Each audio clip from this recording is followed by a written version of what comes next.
This is a Viva PR podcast. It's moved on from just analysing earned media coverage. The fragmentation of media is continuing to just completely change how we do things. I've had to be quite inventive. I hope that that isn't the end result of how AI may impact people's brain or cognitive power. Hello and welcome to PR in the Real World, a public relations podcast from Lancashire's leading agency Viva. I'm your host, Tony Garner, and I've run a successful PR agency out of Ronsdale in Lancashire for over 20 years now, and we've had plenty of wins and some losses along the way. And it's that journey that I want to reflect on this podcast. We're Lancashire's sole representative on the prolific North Top 50 agencies in 2024. And we wanted to use this podcast to really share some insights into the real world and introduce you to some of the PR experts we've met along the way, and very much with a Lancashire, not London slant. And one of the people who we've learned a lot from is sat opposite me today. We're being joined by Steph Bridgeman, the founder of Experienced Media Analysts, an award-winning media insight consultancy. And she's also a board member of the International Association for the Measurement and Evaluation of Communication, otherwise known as AMEC, which is a lot easier to say. Welcome, Steph. Thanks so much for having me, Tony. It's been lovely because I didn't have to travel very far to get here either. I'm also a local lass, even though it might not sound so from my voice. I've been based here in Rosendale for 21 years, so almost as long as Viva's been going. And we've known each other for probably many of those years. So thanks for getting me in. It's an interesting kind of niche little world that you're in, measuring the impact of PR agencies on PR campaigns. How on earth do you get into that world? Yeah, it's a good question. I think most people, when you ask this question in the industry, most of us got into the industry by accident, particularly those of us who have perhaps been in the industry a decent amount of time. So yeah, I've been in the industry about 25 years now. Most people didn't even know the industry existed when they got into it. And to be honest, in reality, I did an art history degree. I wanted to be a curator. I wanted to put pictures up on the wall and write those lovely little descriptions next to it. And so in a kind of way, I've ended up being a curator of sorts. I just curate information. I curate data into dashboards and then write the accompanying words that sit next to it. So, truth be told, one of the reasons I got into this industry is because I met my hubby and he was at my previous job. And when you meet your hubby at your previous job, you perhaps decide you want to move on to another professional job to kind of keep that relationship going. And that was the reason I got into media valuation ultimately, is for that reason. And I was just really lucky to join an industry in the late 90s that was growing, that was evolving. It was a time of massive change also in the media industry itself. It was that kind of just almost pre-internet phase. So we were really focusing in those early days on print media, broadcast media. Then along came internet, social media in the 25 years that have come since. And the whole notion of how organizations communicate and get their messages out across to their audiences is evolving continuously. Fragmentation of media and so on is continuing to just completely sort of change how we do things. And so it's been a very fast-paced industry, and it's one that's just kind of kept me going, kept me interested. And I was able to do this from a back bedroom in Bacup is how I like to describe it. I was really fortunate 20 years ago that the company I used to work for allowed me to work from home, which was quite an unusual thing to do 20 years ago. And then from that, I created a team, a virtual team, which again it was quite unusual at the time. You get even PR agencies themselves that are built upon the concept of sort of freelancers and virtual people not having a premises and such. So typically in the past, if we haven't met here for a coffee, we've met in town, but that's because, I don't have an office so much to speak of. But it's been one just kind of constantly evolving, moving with technology, and very much sort of just keeping constantly learning with what's going on in our world, with our media, how we consume it, how we respond to it. Keeps me on my toes. You always struck me as being endlessly curious about the industry, about the different trends that are coming, about how to do different aspects of your job. And I guess the way the industry works must have satisfied that curiously. Yeah, it's just so fast moving. You just can't, even in the past couple of years with AI coming along, and I'm not going to profess to be an expert in AI in terms of measurement and so on, but just the extent to which that's changing the way people are working and operating, and how organizations internally are structuring themselves and transforming themselves, and how we as an industry in comms measurement are using some of this technology. It's just more players are getting into the field as well. It's moved on from just analysing earned media coverage. That was kind of our traditional sort of safe spot, I suppose. But now we work with brands to help them understand not just what earned media coverage is saying about them. So perhaps, articles written by journalists and printed in publications and so on.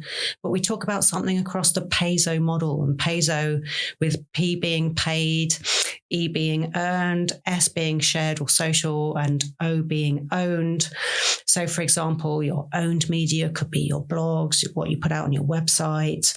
Your paid media is that old-fashioned advertising, either out of home advertising in publications and so on, but also that marketing spend that you might put behind your social posts and so on, or how you pay to rank more highly in search. And we're really taking more of an integrated view as to how all those different parts of the communications mix come together to create outcomes for the organization. So yeah, curiosity, I think if one isn't curious in this particular profession, I think you would have been sort of left behind 20 years ago. It's constantly evolving, so it's hard to keep up. I thank LinkedIn and other places for keeping me up to date. The internet has made continuous professional development for a small business owner such as myself affordable. I really value that, all of the networking opportunities, and then of course the role of trade associations in bringing us together and keeping us well educated as to how the industries are changing. Okay, well, let's get to the heart of this and the work that you do. I want to talk about why measurement is an essential part of PR success. But I want to kind of flip that, because over the years, I've been sat in conversations with clients or potential clients, and they've said, PR is great, but it's such an intangible. And if I had a quid for every time somebody had said that to me, I'd be retired now. I'd be on my yacht somewhere, and champagne and caviar would be the order of the day. But obviously, your job would not exist if that statement wasn't true. Let's talk about why is measurement and that impact-driven measurement so important? I think it's important because, at its first sort of outset, if you think of other parts of the marketing mix, if you think about paid work, advertising, ever since its inception, and since advertising became a big thing, let's say since the 1960s or so on, the advertising profession in itself has been really good at evaluating and demonstrating the effectiveness of paid work, and schemes such as Cannes and so on has been running for many, many years. They have confidence in their numbers, but then advertisers are paid to get you believe in things. And so I think that was always a really interesting sort of a part of the industry that sort of got it right from the outset. It took PR, I think, an awful long time to get to the same stage that advertising got to in terms of the confidence in the numbers that it puts behind its data. But ultimately, I think in any kind of professional piece of work, you do something, and if you're a reflective and curious team, some of the process of the task that you do involves an element of reflection, looking back. And measurement evaluation isn't always about looking back. It can be about looking forward and planning too. But most organizations include some element of evaluation at the end of a project to understand what's gone right and what's gone wrong. Isn't the phrase, what is it? The definition of madness is to do the same thing over and over again and expecting to see the same result or different result. I'm getting my analogies all wrong, but you kind of know where I'm coming at from there. If you think about the education sector, think about Ofsted reports and so on, there's evaluation, there's concern about outcomes and impact and so on. If you're a military person, you do a lot of work in the defense sector, the army, they debrief, they reflect, and they sort of, put the project to bed and so on. I think it's really important within a PR team to just take some time to consider, okay, let's see what's worked, what's not worked. What can we learn from this? Where can we be humble? Where can we actually see that something perhaps didn't work? Let's do something a little bit better. I think clients are increasingly demanding that because more and more people are doing it. And actually with digital, it's probably has been made a little bit easier.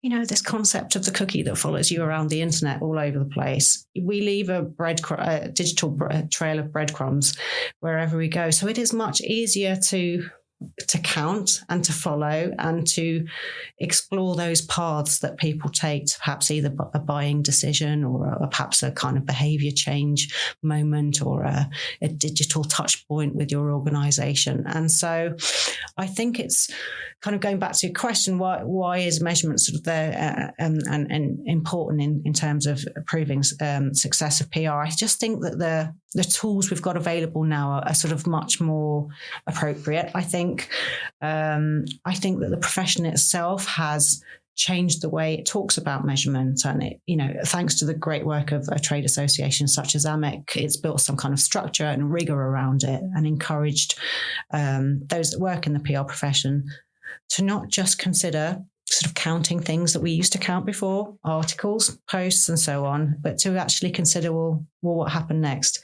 What were we trying to achieve for the organisation? And did that thing happen?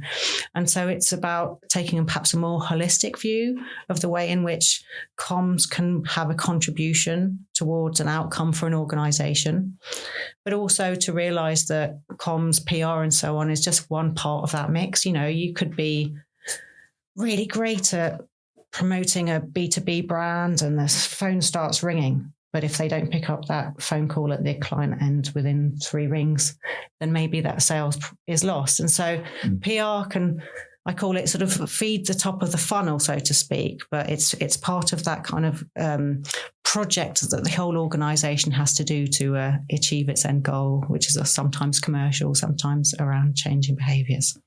Absolutely. I think one of the kind of barriers to people diving into this topic too deeply, and going back to this PR in the real world thing, is it sounds like an awful lot of effort and expensive as well. That, you know, measurement and all this, it'd be great if you're a London agency with huge budgets behind you, you know, working with a brand and big influencers. But how can we do it on a relative shoestring? Is it at all possible? How do we get involved at our kind of level? Is there space for us? Definitely. I mean, I've got to commend Viva for its, I know we've been doing some work over the past year and we've been having some monthly training sessions with the team. And I really got to commend Viva for the investment it's made in being more curious itself about measurement and how it can do it. And I think one of the sessions we had a few months ago is about those kind of tools and tips and hacks and how you can kind of get access to data or just change your approach to data and use it in a better way.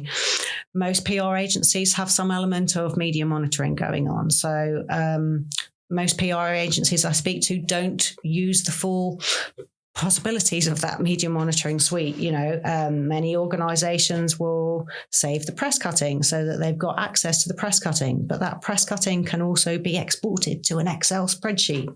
That in itself is the beginning of your tracker where you begin to log all of that media coverage over the course of a year.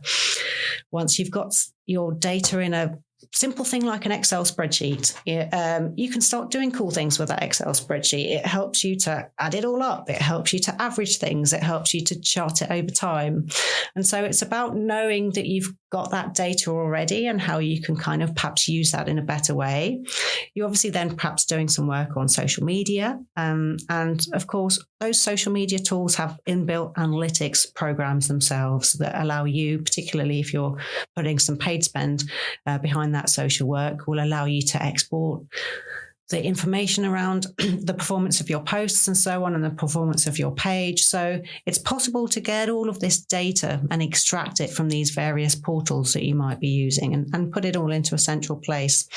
And then it's possible for you as a team, if you're curious, to just explore some of the characteristics around these data points that you've been creating for your clients. So you might want to assess whether it's favourable or unfavourable. You might want to look at, does it mention a spokesperson from the organisation? Which business unit might it mention? Or which product area does it mention? And does it deliver key messages? And all of these things, I think, during the training I've given your team over the past few months are kind of simple steps about knowing that you've already got half of the data available, kind of enrichment that you can kind of place onto that data, and then looking for some of those other data sources elsewhere that are around that can help sort of supplement the story that you're telling. Because ultimately working with data and reporting back to clients is about telling a good and interesting story back to your client. And so, we've looked at some of those free tools or affordable tools. I make a lot of talk about how are people searching around your organization. It can be an indicator of whether they've been exposed to your communications or your campaign and whether they actually went to seek out more information. And a lot of people use Google as their search engine across the world. So Google search data is a fascinating repository of information. It's available to all of us free of charge by using a tool called Google Trends. So it's just about being curious, knowing what to do. And I suppose as a independent consultant operating in this space with a relatively small team and relatively small budgets myself, I've had to be quite inventive in terms of how I get access to the data, working with quite tight budgets myself for measurement. So I love sharing these kind of tips that I pick up along the way, because it can be done for big organizations producing millions of pieces of press coverage every year. And that's a challenge in itself. That's a challenge of volume, but it can also be done on a smaller scale with smaller volumes of media coverage. But actually, you can sometimes do more interesting things because you've got the time to reflect, and you're not actually trying to find the nugget in a bigger pile of press coverage. So I think, there's so much that can be done at an affordable price. You just got to have the desire to tell perhaps a more interesting story that you might have told before. Do you think one of the keys is understanding what impact you're trying to make, and then on from that, asking the right questions at the start of the process to make sure you're heading off in the right direction? Because too often we'll be given a woolly brief of raise awareness, and really speaking, that's a difficult one to then get anything meaningful out at the other end if you really don't know where you're starting from. Yeah, absolutely. I think a lot of this comes from pushing back right at the beginning, at the brief stage, at the responding to a proposal stage, challenging that potential client to be more specific around what they're trying to achieve. So in AMEC speak, we're calling this a sort of communications objective, let's say. And first of all, a communications objective has to have some kind of link back to the business objective. So whenever you're doing anything from a comms point of view, it has to sort of help the business achieve its end goal, whether that might be increasing a share price, selling more widgets, getting more, students to attend your university or college or so on, or getting people to recycle more in Rosendale. I know that's something that you've been involved in.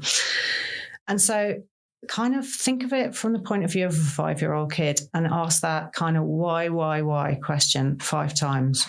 If you challenge your client, why are you wanting to increase exposure or awareness? That can sometimes lead to the actual real reason and the real objective for why they want you to do the comms. And it perhaps wasn't just that they wanted to raise awareness. It's because they wanted to achieve some kind of behavior change, but they hadn't quite communicated that to you at the original outset. So, why are we doing this? What does good look like? And then when you understand what good looks like, you then can choose the appropriate strategy in terms of measurement of how you measure. Not everything is about counting media coverage, because not everything is about achieving press coverage. Some work that's done in PR is about keeping a client out of the media as much as it is about achieving media coverage. So how do you measure that? How do you produce a report based on 0 articles? It's about knowing what you're trying to achieve with the communications and then choosing the right approaches and the right sources of data to demonstrate whether that achievement has been met. So yeah, it always starts with the objectives. And that's really about thinking about measurement at the beginning rather than at the end. And I think that's where best practice sits, is having that little person on your shoulder going, what does good look like? When you're taking a brief with a client, always having at the back of your head, what does good look like? How do we define success for this particular campaign or brief? You've touched on this a little bit with your mention of AI, but how has technology changed the game over the 20 years and where do you think it's going? Yeah, I mean, I suppose over the 20 years or so, it's increasingly been about automation. So if I think back, late 90s, postman would come the day after with the hard copy press cuttings. And I'm guessing if it was Lancashire, maybe your press cuttings came a day after that because they had to travel all the way up the motorway on the night train on the Royal Mail or whatever. But in London, people would have couriers crisscrossing London with press cuttings so that they could be in the head office the next day. I'm sure the sort of newer generation of people come into the PR world kind of find that this is a bizarre thing, and I feel sorry for all of those courier companies in London. They probably went out of business as a result of automation and digitalization.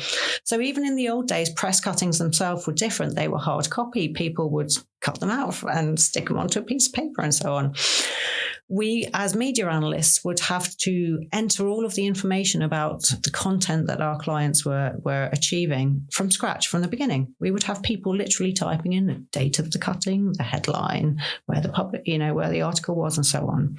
And so in the sort of early 2000s, I think the biggest change there was automation, getting everything in a digital format, OCR, optical character recognition, so that content was scanned into computers and the press cuttings could be sent electronically.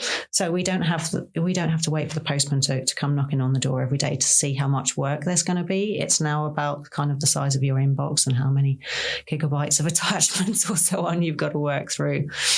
And then I suppose more now, not just in terms of time saving and not having to pay humans to enter all of that information, the AI is helping the system and the process do some of that kind of computing power that perhaps our brains and our humans were asked to do before. So doing the stuff that humans aren't so good at, consistently looking at a batch of content or a batch of, a list of things and finding patterns and commonalities.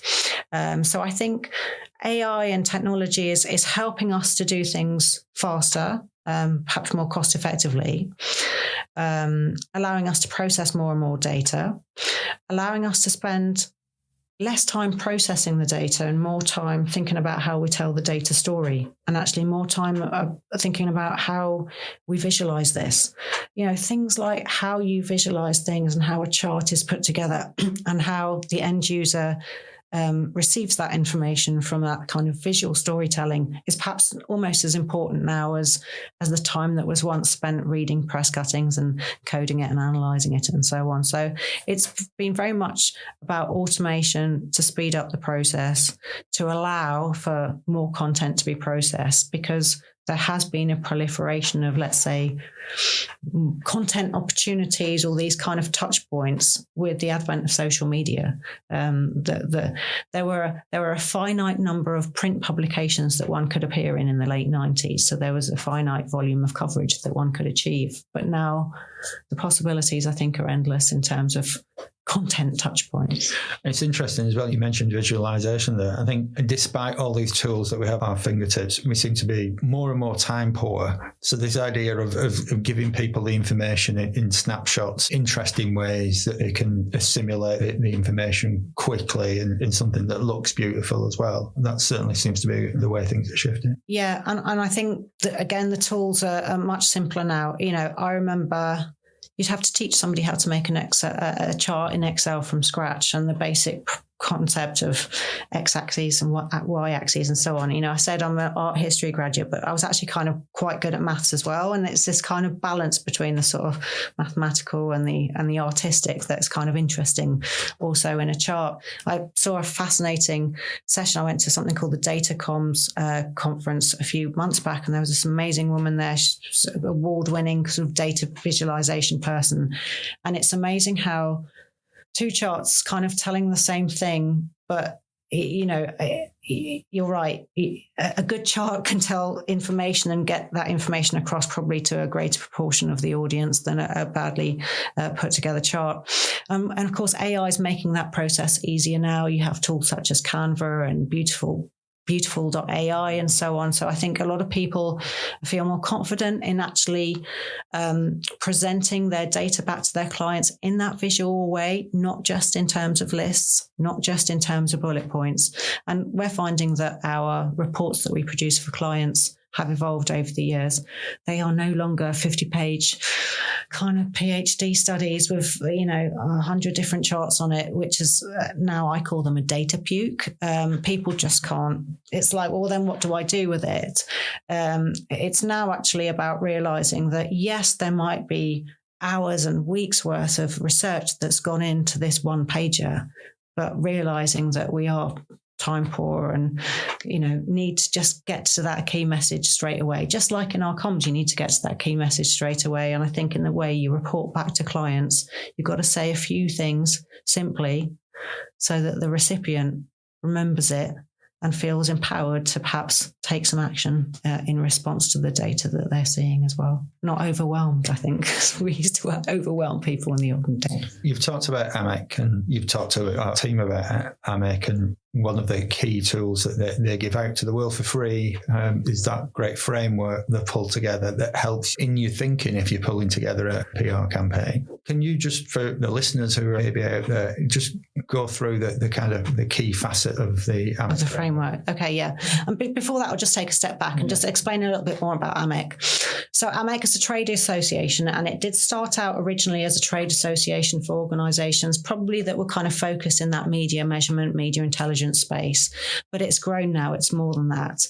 So we have media intelligence companies involved and media monitoring companies, influencer relations, all this kind of tech and interesting SaaS that's going on in our industry. But we have an awful lot of PR agencies that are involved as AMEC members as well.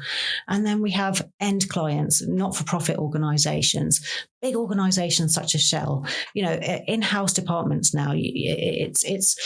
You're actually getting whole analytics teams within multinational organizations. And those kind of people are also getting involved in AMEC and spreading the word. So AMEC sort of brings that kind of specialism around the measurement of communication together globally. Clients that work on B2B or B2C or not-for-profit, it sort of speaks to all of those constituencies too. And as well as having the framework, they have a range of other tools as well. They have something called a measurement maturity mapper that allows you to assess how you are on your journey of measurement and gives you some practical steps as to how you can improve that. It hosts awards every year and it hosts a global summit every year as well. But yeah, specifically around the framework, it's been going, it feels like it's going to be a decade or so that the framework was launched, I think.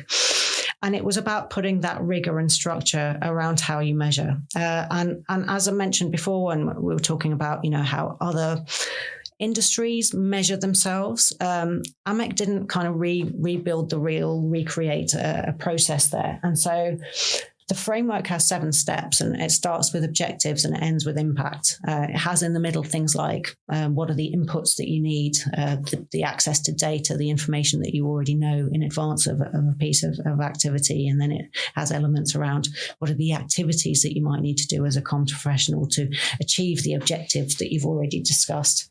And it's important, of course, that objective is SMART, specific, measurable, achievable, relevant, is all relevant, and time bound. I should have had my notes with me for that.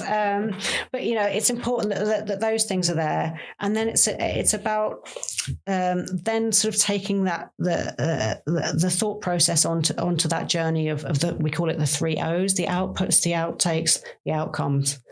But people get confused with these 3 O's. And so I call it see, think, and do. What do people see, think, and do? The outputs, the press cuttings, social posts and so on are often the things that people can see. Yeah. They create volume and they create reach.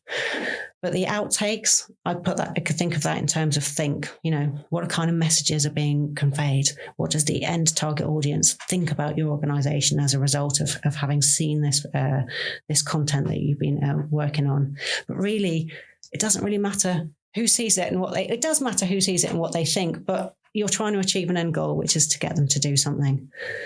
Buy a product, search for your product, click on this, watch your webinar. All these kind of things are outcomes, and they do better recycling here. Yeah, exactly. And those are also sort of steps to that end goal impact, which is that kind of commercial or organizational objective of why does that organization exist in the first place. So it was about putting that kind of strict structure around measurement processes, and actually a structure around comms planning in itself. I think it was created by AMEC and supported by industry professionals and academics and so on, with that kind of program evaluation rigor.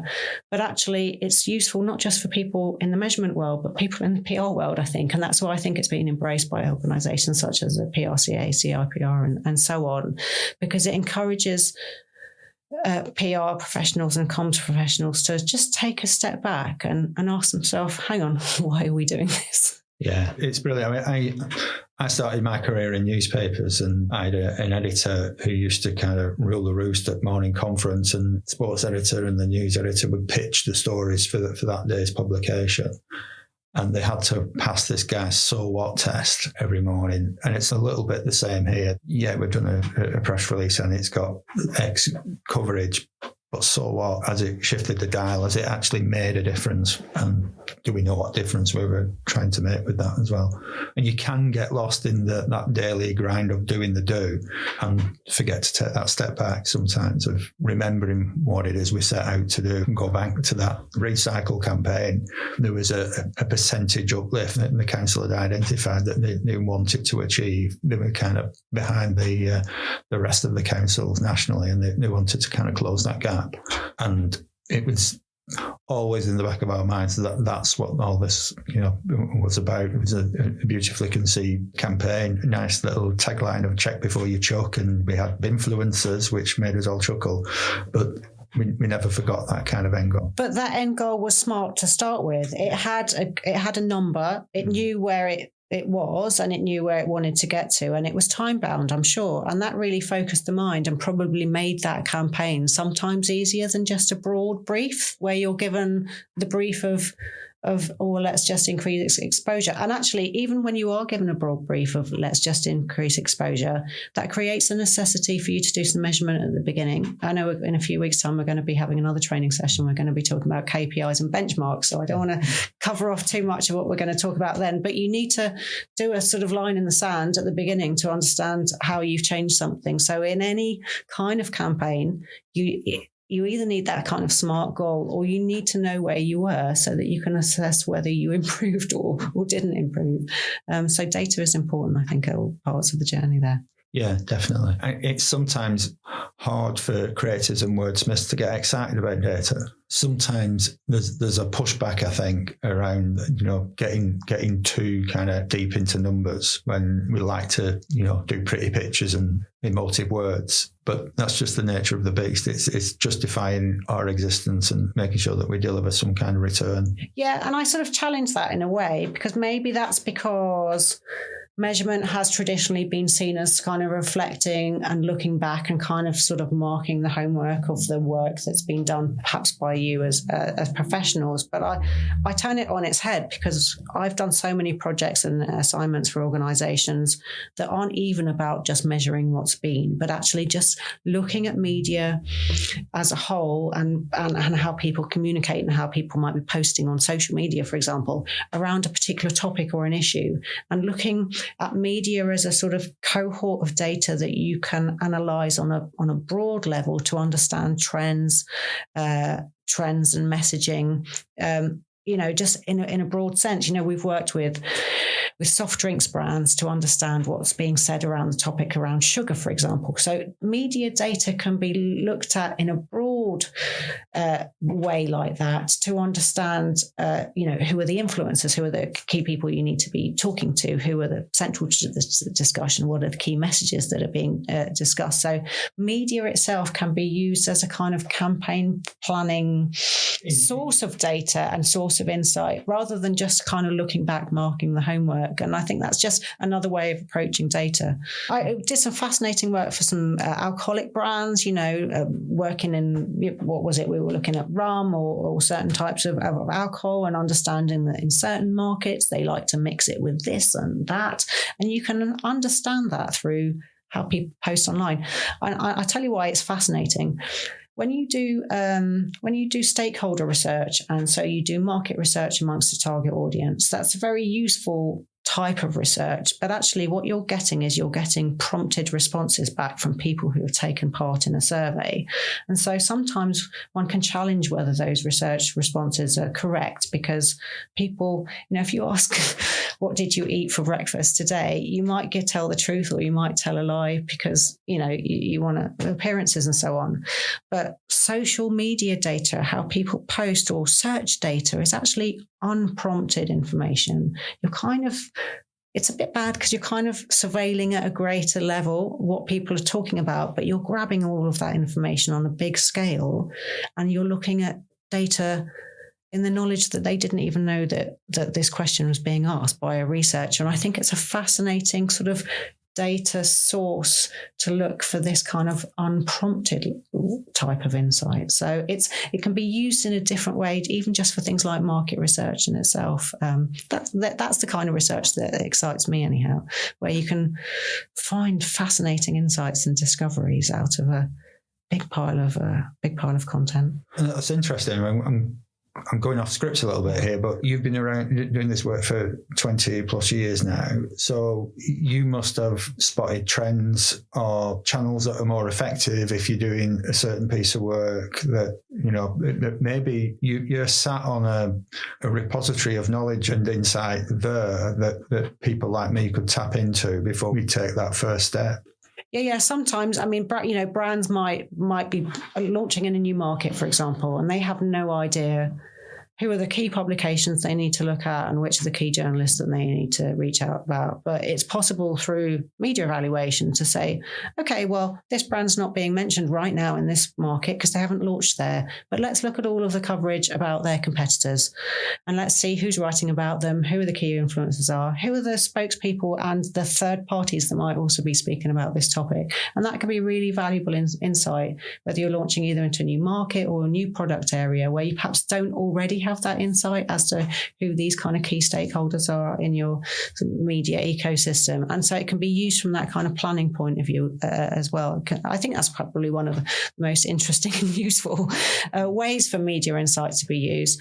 Sometimes I worry that the reports that we produce looking back at a campaign, that's interesting, but that just gets filed away. And I like doing these kind of PR planning pieces of work where hopefully, as a result of seeing a report that I've done, somebody's called up a journalist for the first time and said, I realised that you've been talking about this topic for the past 6 months. Can I pitch my story to you, please? And that's proper targeted PR. And hopefully that gets the results better, I think, than that kind of spray and pray approach that some people can do. You talked earlier as well about Google Trends and Google searches. Can we delve a little bit more into that? Because again, this is one of those free tools that's available to anybody.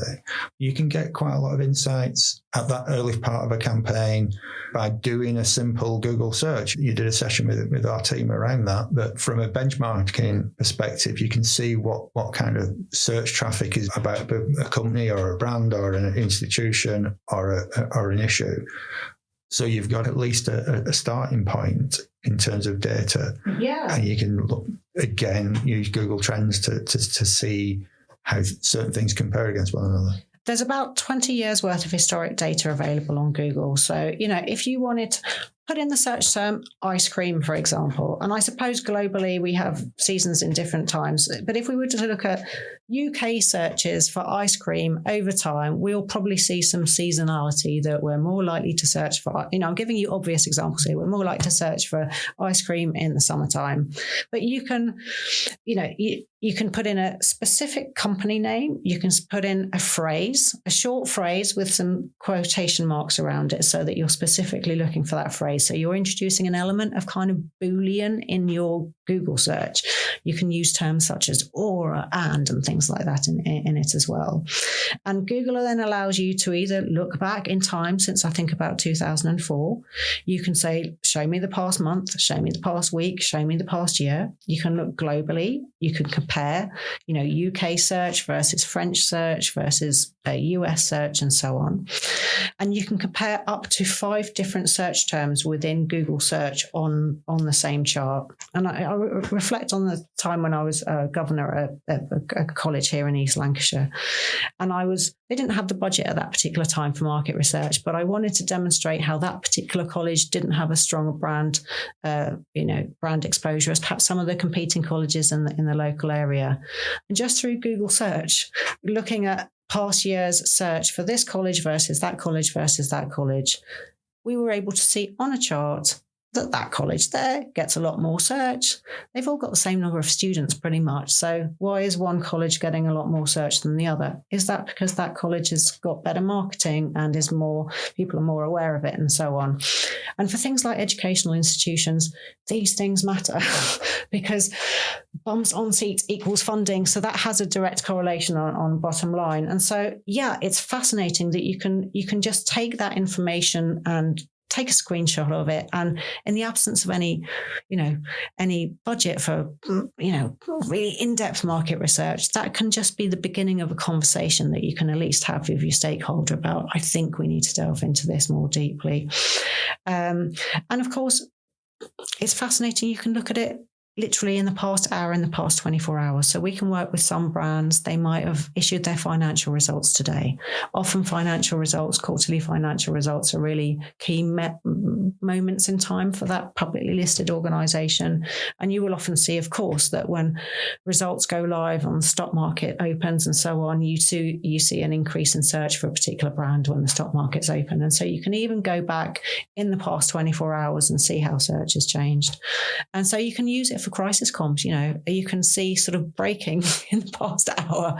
Is something happening and more people searching for it? Can be really useful for work around, particularly work you do with councils, public sector organisations, to have these kind of early indicators of search behaviour. It's the first thing we do. We're sitting there, we're watching a film, we can't remember the name of the actor's name, we Google it, don't we? Yeah. Google is fascinating. I mean, it doesn't work if you're operating the Chinese market. So if you're particularly focused on reach people in China, Google search is not going to work for you because of the Google thing in China. But for most markets, Google is dominant search engine. It's a really key little tool that we've added into our toolkit. We've talked a little bit about impact. How do you go about demonstrating your impact? How do you promote your business? Oh my, that's a good question. Well, I mean, do you know what? LinkedIn has been fabulous for me. I've never had any, I never invested in marketing myself, but actually I do, but it's through my own time. So working on my own impact is about how I can, I suppose, continue to operate without spending a fortune on kind of direct marketing by getting myself out there. I remember back in the day, it's probably how we got to know each other. I started going out to local Lancashire-based networking events. That's probably how we came across each other. Trying to invest as much as possible in some of those big specialist industry events that are held every year. So I remember back in the day, I was involved in the CIPR, but now of late, in the past 5 years or so, been very much involved in AMEC as the trade association.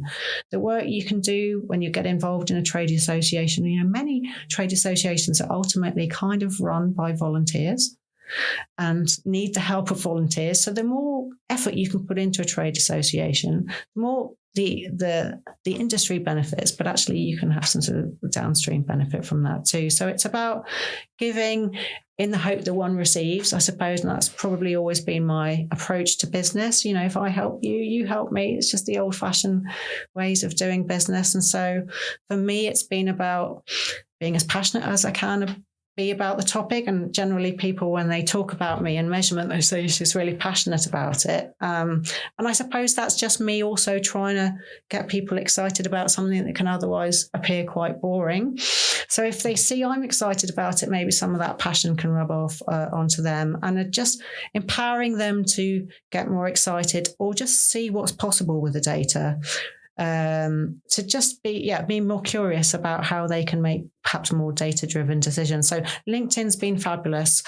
And then just getting out there and talking and, podcasts and webinars and so on have been brilliant. I must say, I'm probably not the most confident public speaker in terms of standing up in a room of 300 people. You know, these things are always still a bit scary for all of us. But past 5 years with us, having this sort of strange era that we've kind of just been coming out of has been great for certain, perhaps more shy people to be able to have the confidence to host webinars from the comfort of their back bedroom in their little safe space. So I think I've benefited from the changes that have happened in recent years, but it's been lovely to be invited here face to face to be with you, Tony. I do miss that as well. Your company has grown and been really successful. You picked up the odd award along the way as well. Yeah, that must make you really proud. Yeah, really proud. I mean, helped many organisations with submissions around PRCA, CIPR type of awards, PR Week awards and so on, because measurement is often a really important part.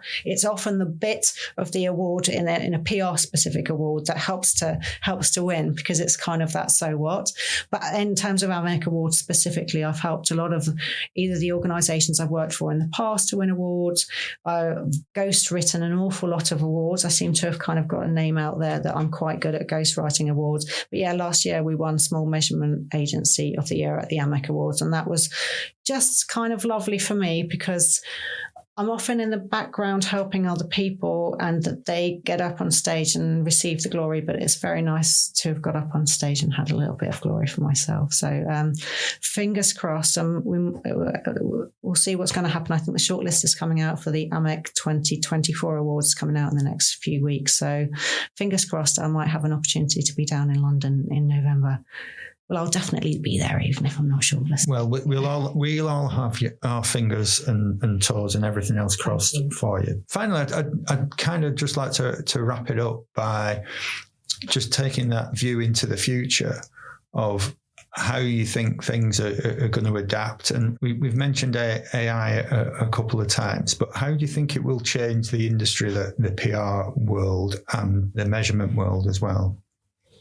I hope that AI doesn't make people lose their curiosity. I think AI has the opportunity to answer curious people's questions because you can put an interesting prompt in and get some responses back. As a data analyst, I'm still skeptical about the responses that I'm receiving back. So I'm still at the kind of want to make sure that the data going in is giving me good data coming out. And I just worry that AI will stop people from kind of asking. One needs to ask good questions of AI to get the right answers, but I worry that people's curiosity will somehow be dumbed down by it. So I hope that isn't the end result of how AI may impact people's kind of brain or cognitive power, because people by nature can be lazy. And I hope that the onset of AI doesn't make people more lazy, it actually makes them more productive. So I think sort of on the AI piece, that's my kind of thought of it. Hope it benefits to curiosity. I think we're at a really interesting kind of crossroads just generally in terms of media. Publishers are struggling to survive. There's no journalism jobs going out there, really. A lot of journalism is being done by AI. A lot of journalists are losing their jobs. The money doesn't stack out in the publishing profession like it used to. Advertisers are moving to other places. And so there's there's a sort of earthquake going on. The foundations are really shifting, I feel, at the moment in our media sector. Of course, with that, in terms of social media, which platforms, they're coming and they're going, what's hot, what's not, that's constantly changing. And so the future, I think, is going to be a lot more complex, perhaps, than it was. And I think that you probably felt this over the past 20 years too, it's becoming more fragmented. You've got to be better at joining dots together and putting together pieces of a jigsaw almost. It was much simpler before because there was TV and there was radio and there was print and you could grab people and you could get a piece of coverage. 20 million of us would watch Coronation Street or whatever. That was a third of the UK population. You can't even, 6 o'clock news might get through to 3 million people, 4 million people live. You just can't reach people in that broad brushstroke way that you used to be able to. So you have to be a lot more inventive in terms of your communication strategies. It's a lot more complex, and you've got to take different avenues to reach the same amount of people than you would have to before, because people are all over the place. And you can't expect them to come to you, or you've got to go find them and communicate to them on the platforms where they are. So I suppose that's an opportunity for the PR sector to make the most of that, because then that's a broad range of activities that you as comms professionals can be supporting your clients with. But I think it's going to be more complex, more bitty. But I love doing jigsaws. It's one of the things I like to do. So it's perhaps more about piecing pieces of jigsaws together. And from a media analysis point of view too, it's about getting these disparate sources of data, putting them all together and trying to tell a really good story. Brilliant. I think that's a superb place to end today's little chat. Thanks so much for popping in, Steph. Thanks, Tony. Thanks for having me. I know you've got a mission to see your mother now. Yeah, she's literally just up the road, so it couldn't be better. So she'll be pleased. I'm around the corner now. Excellent. Door's always open. Kettle's always on. Thank you. No doubt we'll invite you back. But thanks so much for being our guest today. Cheers.